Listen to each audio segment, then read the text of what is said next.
Good evening all, Carl here from Games, Brains, Having Life with day 13, unlucky number 13 of the lockdown list. As always, we hope you are doing well, staying safe out there.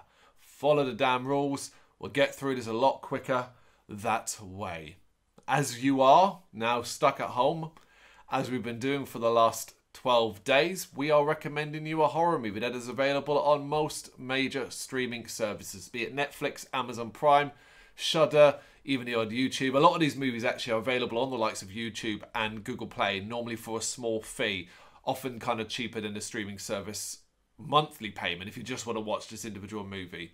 However, for this movie today, we're going to Netflix. Yes, if you have a Netflix account, you can find this movie on there. And chances are, if you're like a Netflix browser, you know, you spend 10 minutes trying to find a movie in the horror section, you'll probably pass this one time and time again. It is the 1985 space horror movie Lifeforce. Now, before I get into the crux of the plot, this to me is a grand example of a so bad it's good movie. Now, people that know the site well and know me will know that I'm a huge critic of that term. So bad it's good. Because it's been, particularly in the modern day, attached to so much that's just bad. If you like something, and not even in an ironic way, you just like it, it doesn't mean it's so bad it's good. Creators that go out of their way to make these movies inevitably flop and just end up with bad movies. This isn't something you can just create. This is something that comes over time for a cult following and so on. Any examples of so bad it's good movies tend to come from the 80s. Anything with a modern spin, it's so rare because you cannot force this. It just happens when a movie's popularity betrays its overall quality. That's very important. So I guess I'm like a modern example, not within horror, something like The Room.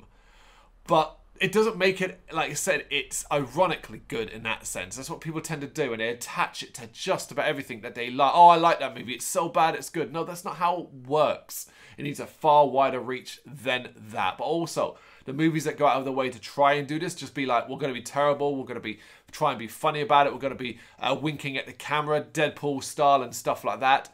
No.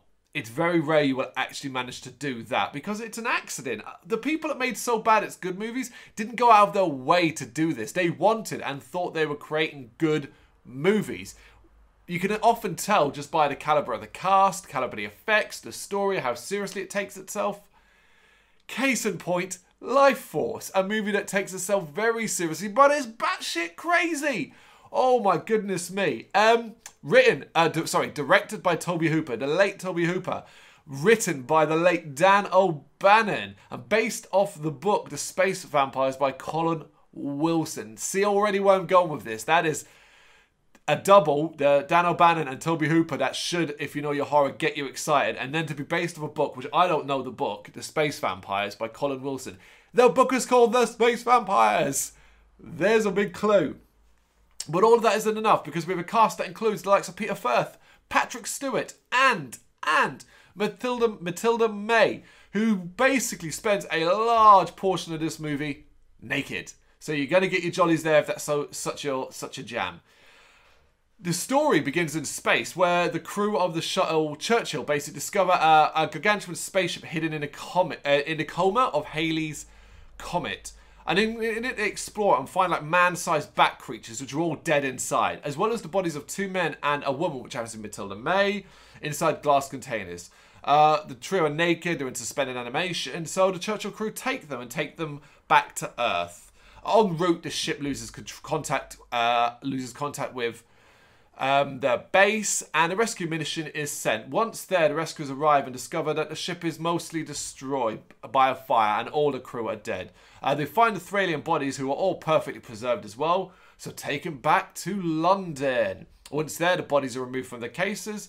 Autopsies are planned, but Matilda May's character wakes up and starts a bit of tonsil hockey, which effectively finds her sucking the life out of whoever she's kissing, and hence the term life force. That then causes that person's body to sort of dry out like a husk and then later reanimate into effectively a zombie. And that starts spreading. She's now hunted by a lot of characters, even though she can shapeshift, it's very hard to find her. And the zombie sort of plague just starts spreading throughout London, leading to crazy ass scenes. Really high profile, big, imaginative, bombastic sequences involving massive amounts of affected, slowly as the London collapses into terror, basically. All while a small set of cast continue to try and hunt Matilda May. It culminates in craziness. Man, this movie is genuinely batshit crazy, but it is so damn entertaining because it is, at its core, a pretty fucking terrible movie. There ain't nothing in the way of great acting. The story is nonsense, absolutely nonsense. The effects are a mixture of cheesy, dated, and downright fun. But the combination of all of it creates this so bad it's good movie, as I said at the start. This is one I definitely feel you really need to check out. It's free if you've got a Netflix account. So if you do, let us know what you think of it in the comments. Thank you very much for watching. You can check us out on gbhbl.com as well as on Facebook, Instagram, Twitter and Tumblr. Go to Patreon to help us out over there. That's patreon.com/gbhbl, as well as Big Cartel, where you can find some of our merchandise. We have a podcast running on SoundCloud and Apple Podcasts. And of course, if you like this video, do us a favour, hit the subscribe button and help the channel grow. Games, horror and heavy metal. What else is life for?